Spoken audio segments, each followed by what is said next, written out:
Harusnya kan di sana Pak Bupatinya menang gitu. Iya, iya. Ini Pak Bupati kalah gitu. Iya. Berarti secara statement orang menggiring opini bahwasanya Pak Bupati mengintervensi aparat, ASN, wali nagari, kayaknya nggak terbukti juga Nunggu, karena di beberapa nagari, beberapa kecamatan, beberapa Pak Bupati juga kalah gitu. Iya. Ending-endingnya itu kan yang di Ya di pinggir-pinggir. pinggir-pinggir. Ternyata 01 Menang makan tengah. bubur panas loh. Ya, dan kita berharap di 2029 ada nama sosok orang terdaftar maju di pemilihan gubernur atau wakil gubernur nantinya di 2000. Ya alhamdulillah Pak Eka sebagai bupati nonaktif pada waktu itu memberikan ruang keleluasaan kepada siapapun untuk menggunakan haknya. Jadi kekhawatiran selama ini akan ada intervensi terhadap penyelenggara pemilu ya tidak terbukti ya dari sisi itu.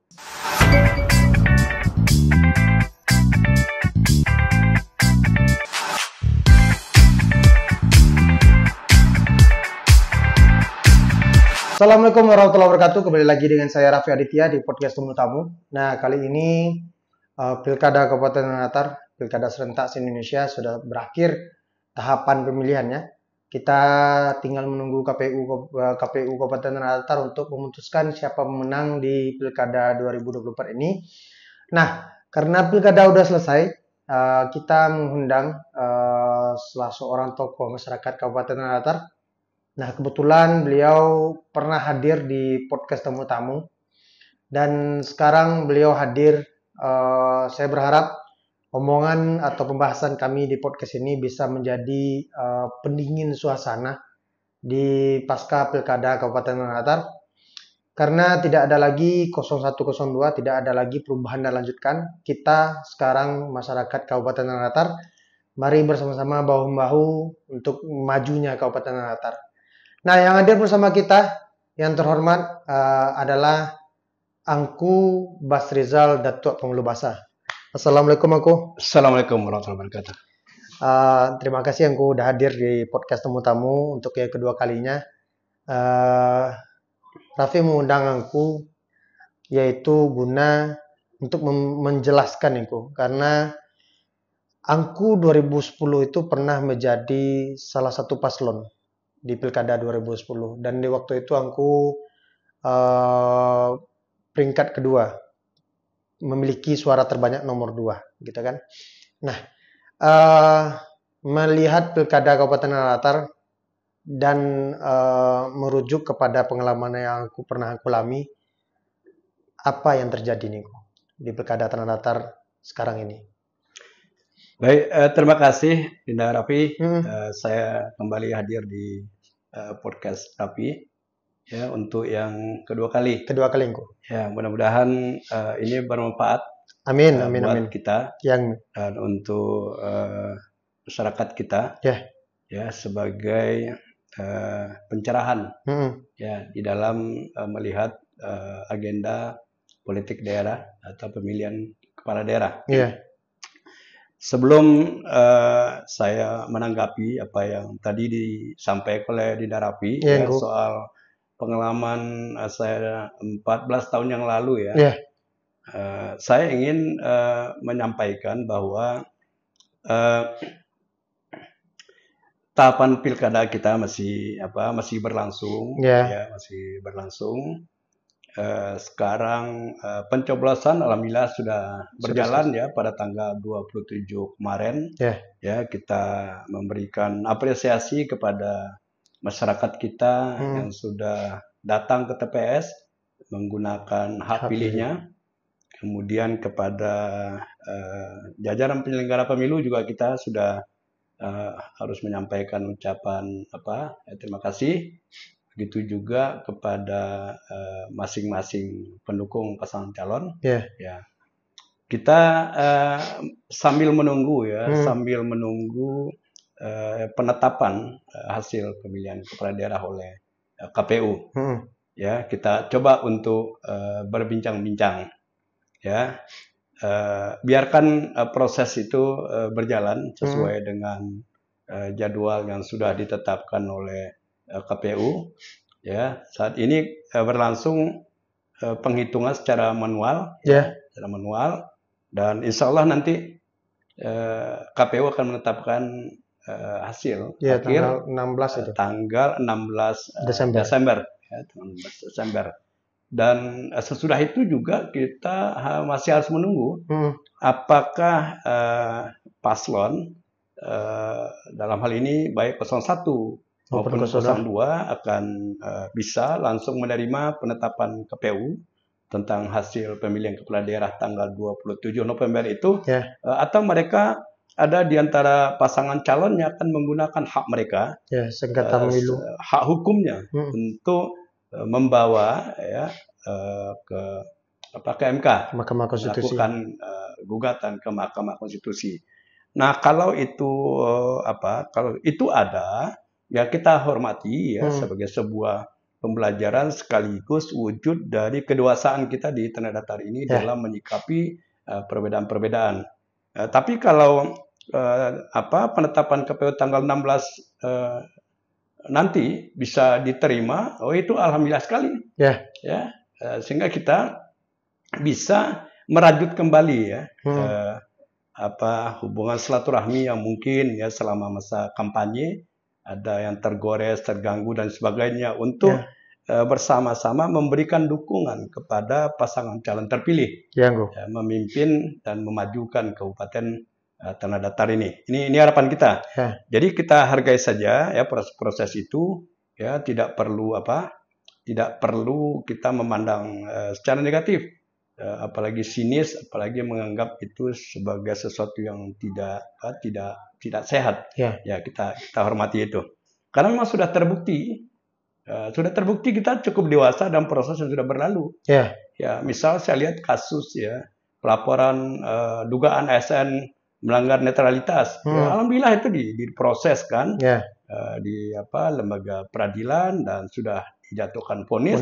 Hak mereka untuk kemudian mengajukan banding dan upaya hukum lain itu juga harus dihormati. Tapi catatan saya tentang itu ya alhamdulillah Pak Eka sebagai bupati nonaktif pada waktu itu memberikan ruang keleluasaan kepada siapapun untuk menggunakan haknya. Jadi kekhawatiran selama ini akan ada intervensi terhadap penyelenggara pemilu ya tidak terbukti ya dari sisi itu.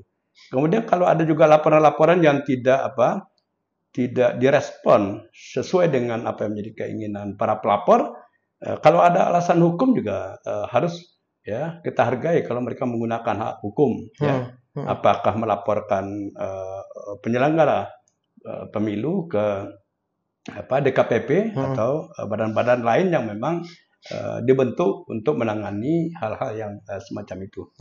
Nah, tadi pertanyaan Raffi itu ya, itu membuat saya kembali harus melayangkan memori saya ke situasi 14 tahun yang lalu. Sebelum itu tadi kan aku bilang alhamdulillahnya selama pilkada ini Pak Bupati tidak melakukan intervensi. Makanya proses hukumnya tetap berjalan. Dan ini loh ini karena kita ngingat lagi pilkada kemarin ini, kan ada juga nih bahasa-bahasa yang bilang bahwasanya pemerintah daerah mengintervensi ASN, mengintervensi pegawai aparat lah gitu.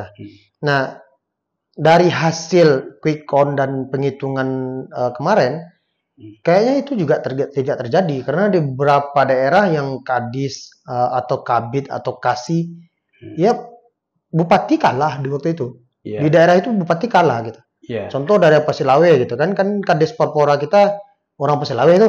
Kalau seandainya Pak Bupati atau wakil bupati mengintervensi kadis, harusnya kan di sana Pak Bupatinya menang gitu. Ini Pak Bupati kalah gitu. Berarti secara statement orang menggiring opini bahwasanya Pak Bupati mengintervensi aparat, ASN, wali nagari, kayaknya nggak terbukti juga karena di beberapa nagari, beberapa kecamatan, beberapa Pak Bupati juga kalah gitu. Jadi memang opini-opini yang tidak didasari dengan fakta itu akhirnya terbantah. opini-opini itu ternyata ya omongan-omongan tidak bisa dipertanggungjawabkan. Itu bisa menjadi kebohongan publik, bisa juga menjadi fitnah. Ya, karena tidak terbukti gitu kan. Kalau untuk daerah kecamatan Pak Eka itu menang cuman di 6 kecamatan. Ya namanya Lintaubu Utara itu kan daerah basisnya Pak Eka itu. Iya. Oke lah, menang karena daerah basis beliau. Iya. 10 Koto itu karena basisnya Pak Fadli. Iya. Menang di basisnya Pak Fadli gitu kan. Habis itu Batipu Selatan. Iya. Batipu Selatan Pak Eka juga menang. Iya. Di Tanjung Baru Pak Eka juga menang. Iya. Habis itu satu lagi Sungayang. Iya. Yang bukan basis beliau itu cuma 3. Iya. Yang basis beliau 3. Iya. Jadi kalau dibilang ada intervensi dari Pak Eka yang digiring opini oleh orang, saya rasa di pas pilkada kemarin tidak kelihatan kalau ada intervensi. Buktinya kok di beberapa kecamatan lain beliau kalah gitu. Saya justru melihat dari analogi yang lain ini ya. Menurut saya hasil ini mengkonfirmasi bahwa ternyata 01 ya Pak Ricci itu memang mempersiapkan diri untuk menang. Terus saya lihat gitu. Dia betul-betul ya sudah bertekad untuk memenangkan pilkada ini. Nah, faktanya apa gitu ya? Ini ibarat apa ya? Ibarat makan bubur ya. Biasanya kita dengar itu kan orang biasanya kan makan bubur dari pinggir yang dingin-dingin. Iya. Dingin-dingin kan? Yang dingin-dingin itu kan yang di pinggir-pinggir. Ya, di pinggir-pinggir. Ternyata 01 menang makan tengah. Bubur panas loh. Ya, menang di tengah. Dia menang di tengah, artinya dia melahap bubur panas itu. Udah itu luar biasa, nggak sembarang orang. Ya, nggak semua orang punya kemampuan untuk ya melahap bubur panas. Dan Pak Eka kebagian yang dingin-dingin kan, bagian yang dingin-dingin. Apalagi di tengah itu kan kita tahu tempat kediamannya Bupati Eka. Ya, jadi kalau Pak Eka itu mempersiapkan sejak awal ada ambisi untuk 2 periode, tentu dia akan melakukan kerja-kerja politik mulai dari lingkungan di mana dia berdomisili. Ya, dan ini kan sekaligus juga mengkonfirmasi benar menurut saya ternyata Pak Eka sepertinya kurang serius dalam mempersiapkan kemenangan di pilkada ini. Ya, dia kurang serius gitu. Ya, ini kemenangan yang kalau insya Allah ini nanti ditetapkan seperti hitungan quick count ya. Ini kemenangan yang sangat tipis dan itu tidak signifikan untuk seorang kepala daerah incumbent menurut saya begitu. Ya, jadi ini mengkonfirmasi apa yang dikatakan Dinda Rafi tadi ya, bahwa kemenangan Pak Ricci di tengah ya, dia melahap bubur panas itu luar biasa. Orang pasti punya persiapan untuk bisa memenangkan ya, untuk makan bubur panas itu. Ngomong-ngomong persoalan aku tadi bilang ini persoalan Pak Eka tidak serius menghadapi pilkada ini. Kalau bagi Raffi merasa nih ya, kalau Vi menjadikan diri Vi sebagai Pak Eka, Raffi merasa dengan program-program yang sudah dijalankan, program-program yang ada, bagi Raffi udah sangat bermanfaat bagi masyarakat. Jadi untuk ke depan pun hanya program itu lagi yang bakal dilanjutkan dan hanya beberapa penambahan program barulah. Makanya tidak terlalu gesit kali. Sedangkan Pak Ricci sangat gesit untuk bisa memenangkan pilkada ini gitu. Kalau seandainya Pak Eka lebih serius dalam menyongsong pilkada ini, serius membuat strategi, serius bekerja, serius kampanye, mungkin signifikan juga jaraknya. Ini menurut Raffi yang ya. Ya mungkin Pak Eka merasa dengan kerja-kerja yang sudah dia lakukan ya itu dianggap sebagai instrumen kampanye yang memadai untuk dia menang gitu ya. Dia merasa seperti itu. Ya. Padahal nggak semua masyarakat melihat. Nggak semua masyarakat merasakan gitu. Ya. Kalau dia pas ke bagian yang pahit ya pasti dia tidak menganggap Pak Eka itu bekerja, tidak menganggap Pak Eka itu berhasil. Dia ke bagian yang pahit kan. Kalau bagi Viko kalau bagi Viko begini aja, kebetulan Pak Eka ketemu rivalnya itu yang suka makan bubur panas. Ya. Kalau Pak Eka punya rival yang suka main pinggiran juga, main bubur dingin, mungkin Pak Eka dengan polanya sekarang bagus. Bagus. Tapi ternyata rivalnya suka makan bubur panas gitu. Iya, Jadi, bukan cepat habisnya bagian tengah. Ini bukan soal suka gitu kan. Dia bukan soal suka. Karena kecenderungan orang memang makan itu yang dingin. Iya. Ya. Nah ini sudah dikalkulasi saya kira. Oleh karena itu, ya 01 ambil putusan. Kita makan yang panas. Iya. Karena incumbent, atau dalam ini Pak Eka ya.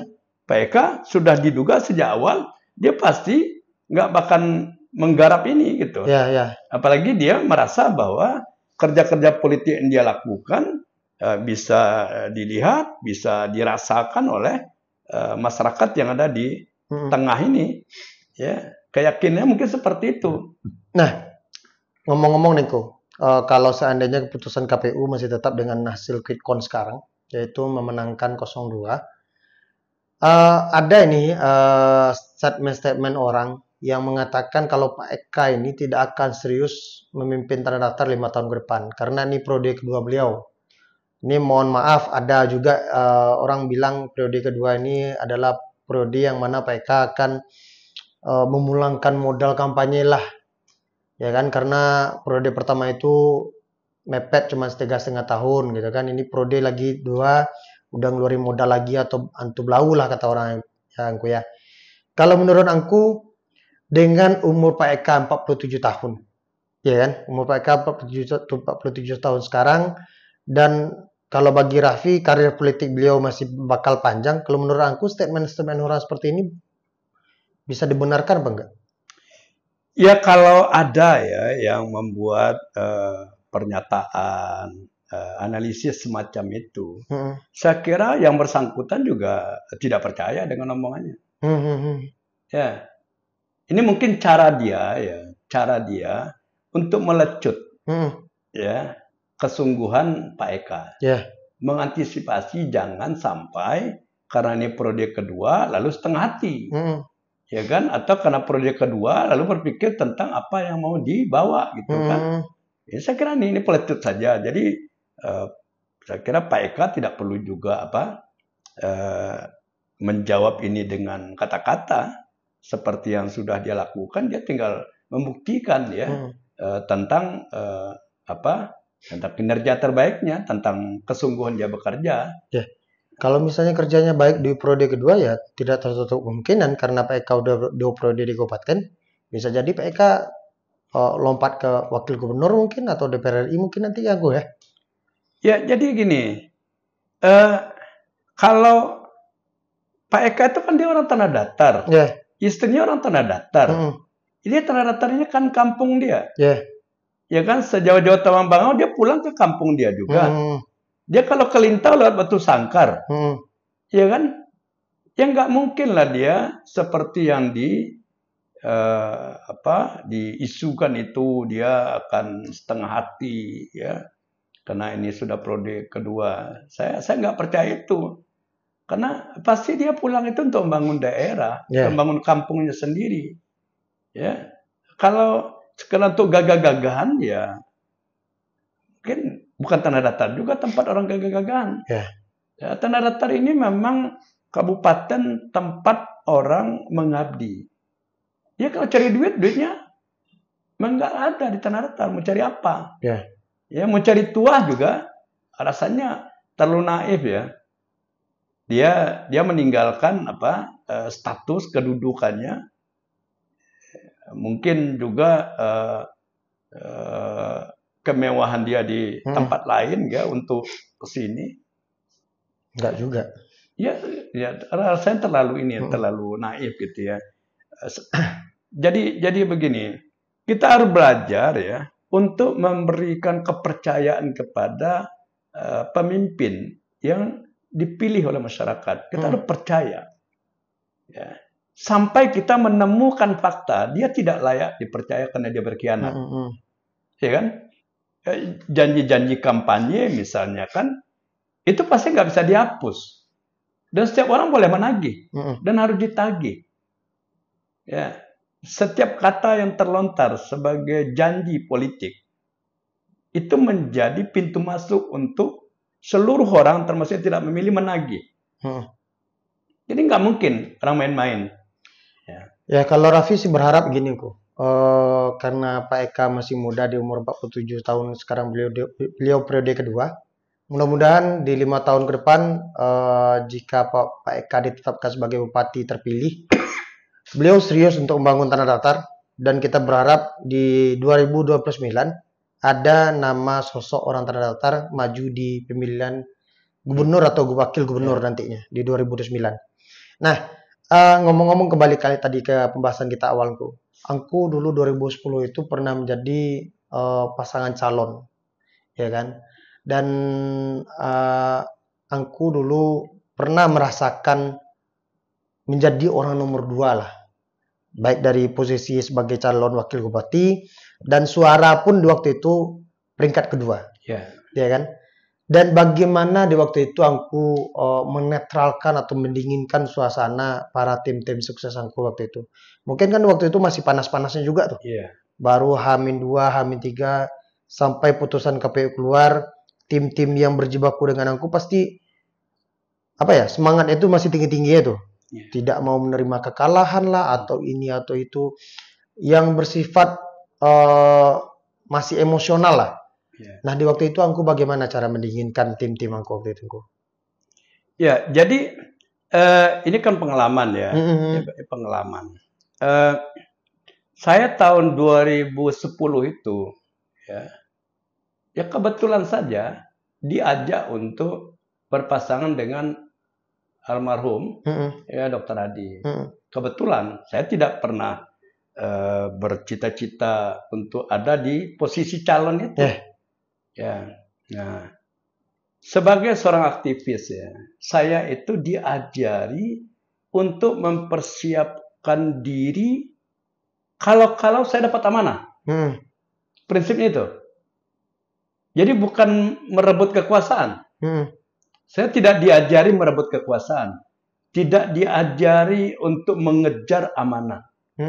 Tapi saya diajari sebagai aktivis untuk mempersiapkan diri kalau diberi amanah kita siap. Ya. Sama juga misalnya ketika diberi kesempatan kita ada di depan mic ini, kita siap ngomong. Gitu. Jangan kita merebut mic gitu ya, tapi kita nggak siap ngomong atau jadi asal ngomong. Gitu. Ya, seperti yang kita lihat di dalam kontestasi pilkada di beberapa daerah. Berebut naik panggung, berebut megang mic, tapi tidak mempersiapkan diri untuk menyampaikan pesan apa dengan mic yang kita kuasai ini. Nah, saya niatnya seperti itu dulu. Ya karena itu dalam masa kampanye kita sampaikan bahwa kita siap untuk menerima amanah. Ya.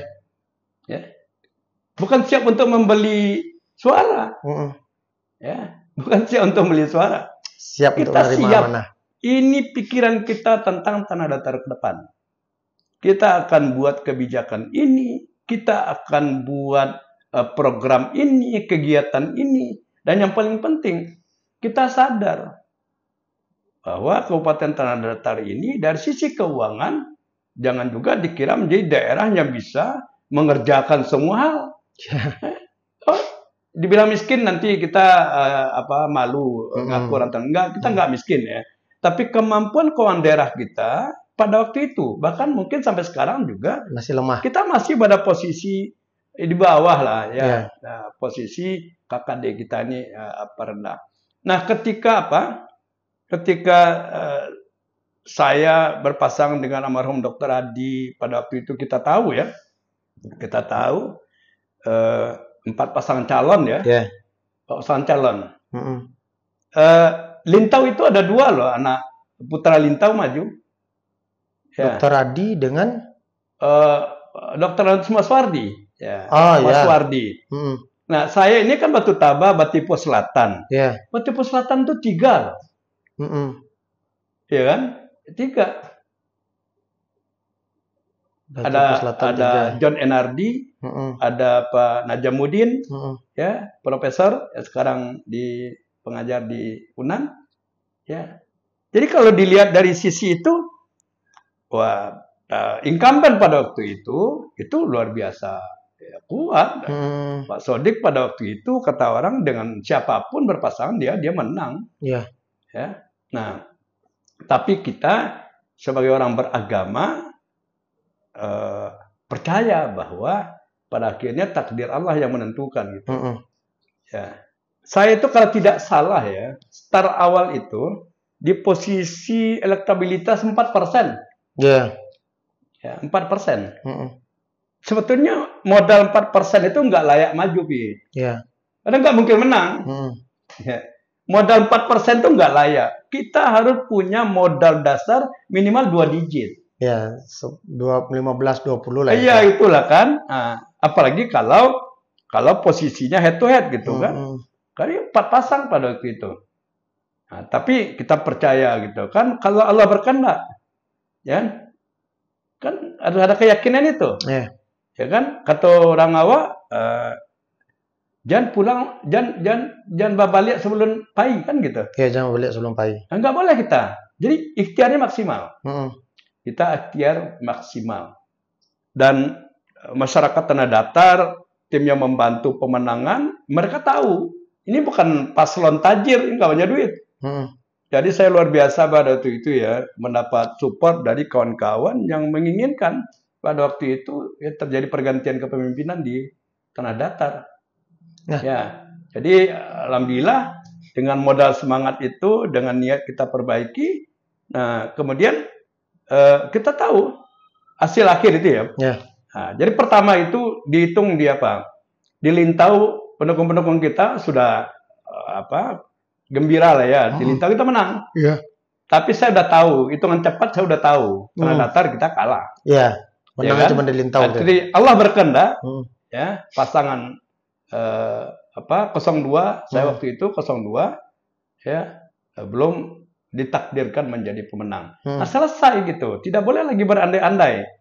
Nah, terus jam berapa? Sekitar jam 10 malam saya pulang ke rumah.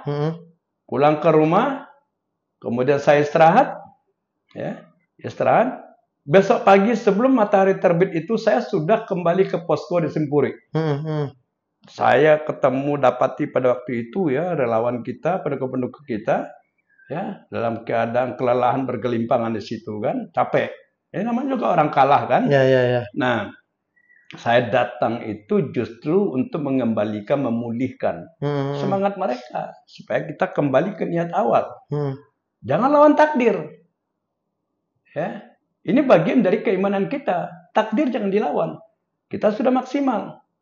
Nah, hasilnya Allah belum memberikan kekuasaan kepada kita. Jadi siapapun sebetulnya ya yang menang, dia harus melihat dalam perspektif itu. Jadi kalau misalnya ini pasti nanti akhirnya ada yang menang ya, pasti kan? Terserahlah siapa yang tetap oleh KPU nanti. Tapi pasti ada yang menang, ada yang kalah. Nah, yang menang jangan tepuk dada. Seolah kemenangan ini karena kehebatan strategi, kerja keras, macam-macam kan. Tapi dia harus meletakkan bahwa itu ketentuan Allah. Ya, Allah memberikan kekuasaan kepada yang dikehendakinya dan mencabut kekuasaan dari yang dikehendakinya. Karena itu yang kalah juga nggak perlu meratap. Apalagi saling menyalahkan dan mencari kambing hitam. Jangan berandai-andai. Oh, Anda begini, Anda begini. Nah, itu akan menyesatkan orang. Nah, kalau berandai-andai itu, wah itu lama sakitnya tapi. Menambah luka. Nambah luka itu. Nah, kami alhamdulillah, saya dengan almarhum Dr. Adi udah selesai. Ya, tanggung udah selesai. Ya, Allah berkehendak kita terhormat berada di luar dan Pak Sadi dan Henry Anies terhormat ya memimpin Tanah Datar. Selesai kita. Tapi kalau menurut Raffi nih kok, berandai-andai kita kalau seandainya setelah keputusan KPU, Raffi rasa ini persoalan ini sudah selesai. Karena alhamdulillah kemarin ini setelah penghitungan quick count, kan tanggal 27 kita pemilihan tuh, tanggal 28 yang hasil putusan Kikon kan yang menang itu Pak Eka, Ya. paslon 02.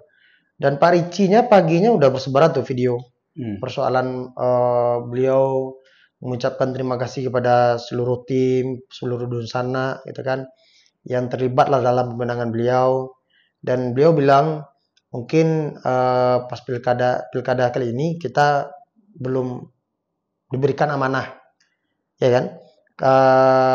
Dan beliau bilang ya seperti awal, intinya itu dia bilang ini, yang kita kejar itu kemenangan yang bermartabat, dan kalah pun kita bermartabat gitu kan. Dan beliau bilang ada kalimatnya itu, di pilkada kali ini mungkin Allah belum memberikan kepercayaan pada kita. Dan secara tidak langsung kan Pak Ricci-nya sendiri kan selaku paslon udah legowo nih, ya kan? Dan ada juga video setelah itu ada di rumah atau di mana itu, pokoknya bukan dalam mobil lagi. Beliau juga menyampaikan itu kepada tim-timnya semuanya gitu kan. Kalau bagi Raffi pribadi melihat dari statement beliau orangnya sepertinya udah legowo. Tapi kalau seandainya terjadi juga proses yang di luar statement dari beliau, Raffi rasa ini udah campur tangan luar ini persoalan pilkada ini, Bu. Karena mungkin ada orang luar di luar dari pasangan calon yang tidak menginginkan kekalahan ini gitu. Maka melakukan upaya yang berandai-andai tadi lah yang aku bilang gitu. Nah, terakhir nih, pilkada sudah selesai dan kita menunggu ketetapan KPU tanggal 16 Desember. Dan siapapun yang ditetapkan oleh KPU berarti itulah bupati kita. Raffi minta sepatah kata dari aku untuk seluruh masyarakat Kabupaten Tanah Datar, Bapi Tuara Minangku, biduk lalu Kiambang Batawi kita. Nah, silakan untuk aku bisa sampaikan. Jadi gini, makanya tadi di awal saya katakan ya bahwa tahapan masih berjalan. KPU belum tokok palu. Kemudian kalaupun nanti tanggal 16 tokok palu, kita belum juga bisa memastikan apakah akan ada yang menggugat atau tidak. Ya, kalau ada menggugat kita hormati. Kalau nggak ada menghormati yang menggugat, ini alhamdulillah berarti energi kita bisa kita gunakan untuk membangun Tanah Datar ini bersama-sama. Nah, oleh karena itu apa yang menjadi pegangan sekarang itu kan sesuatu yang belum definitif. Jadi yang merasa menang jangan ketawa-ketawa dulu. Ya, betul. Ya, yang kalah juga ya kita menaruh hormat kalau apa yang dikatakan oleh Pak Ricci itu memang di depan begitu, di belakang begitu. Ya, kan bukan tidak mungkin karena satu hal ada yang memberikan masukan gitu, yang meyakinkan misalnya kan, ya kita punya alasan cukup untuk menggugat ya, kecuali Pak Ricci memberikan pernyataan yang tuntas lugas bahwa dia tidak akan menggunakan itu. Ya kan? Nah, tapi kalau ada mencari-cari gitu kan, wah ini bisa ini bisa ini kan, ya kita mau lihat juga apakah Pak Ricci ya sebagai calon bupati yang kita banggakan, dia menjadi figur atau tokoh terpengaruh atau berpengaruh di lingkungannya. Nah, nanti sejarah juga yang akan menjawab itu. Nah, kemudian apa yang Dinda Raffi sampaikan tadi ya, bahwa pada akhirnya kita harus melihat ya, ini kemenangan Kabupaten Tanah Datar. Ya, betul. Ya, kemenangan Kabupaten Tanah Datar. Jadi mari yang berada di pihak yang belum beruntung ya, menunjukkan bahwa dia mencintai dan bersedia berkorban membangun Tanah Datar ini tanpa dia harus berada di dalam lingkaran pemerintahan. Betul. Ini kan bukti. Ya. Sama, bukan saya membanggakan diri. Saya kan kalah. Ya, pilkadanya kalah, pileknya berkali-kali kalah. Tapi kita harus menunjukkan terus kontribusi kita ke daerah ini. Nggak lari-lari. Ya, nggak meninggalkan kampung. Tetap kita berada di kampung. Karena kita percaya banyak pintu yang bisa kita masuki untuk kita memberikan kontribusi. Ini banyak contoh juga yang kalah-kalah kan lari, meninggalkan kampung gitu kan. Nah, kita berharap siapapun nanti, apakah Pak Eka gitu kan, ya mungkin badannya silakan ya meninggalkan Tanah Datar. atau mungkin Pak Ricci badannya silakan, tapi dia harus memberikan ya sumbangsih untuk terus membangun tanah datar. Dan yang terpilih harus percaya bahwa bupati, wakil bupati, dan OPD nggak bisa membangun kabupaten ini tanpa dukungan dari masyarakat, termasuk dari orang tanda kutip dianggap lawan-lawan politik.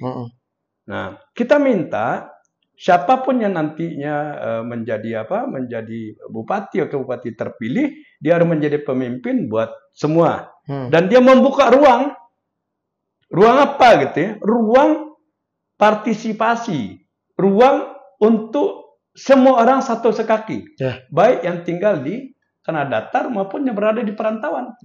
Nah, kemampuan ini sebetulnya yang kita harapkan dari dari pemimpin yang nanti terpilih itu. Jadi, sehingga bersama-sama kita majukan tanah datar ini. Orang rantau, yuk, ya, yang di kampung juga, mari. Widok lalu Kembang Betawi. Oke, terima kasih Ingku. Dari statement aku tadi banyak pencerahan bagi kita semua di Kabupaten Tanah Datar.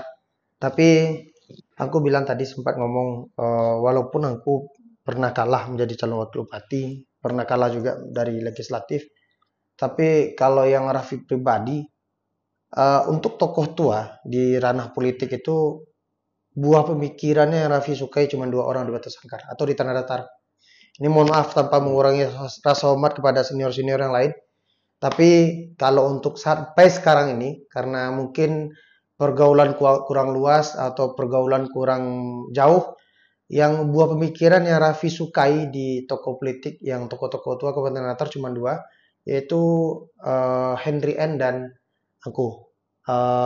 Mungkin beberapa pola pikir yang dari ayah Henry N dan aku cocok dengan apa yang dalam otak Raffi, makanya Raffi sering menggunakan pola-pola seperti itulah. Dan terima kasih juga pada aku udah memberikan masukan kepada Raffi dan kepada masyarakat Kabupaten Tanah Datar. Raffi pesan satu, apapun keputusan KPU, siapapun yang menang, siapapun yang kalah, kita selaku masyarakat Kabupaten Tanah Datar harus tetap kompak untuk majunya Kabupaten Tanah Datar. Karena siapapun yang menang atau siapapun yang kalah, khususnya siapapun yang kalah pasti bakal pulang kampung juga. Karena kita yang di Tanah Datar tidak boleh terkotak-kotak hanya karena beda pilihan, hanya karena beda tim di pilkada kemarin. Karena untuk ke depan, terhitung dari tahun baru 2025 nanti, kita punya pemikiran baru untuk Kabupaten Tanah Datar, bagaimana Tanah Datar lebih maju daripada sekarang. Terima kasih. Assalamualaikum warahmatullahi wabarakatuh.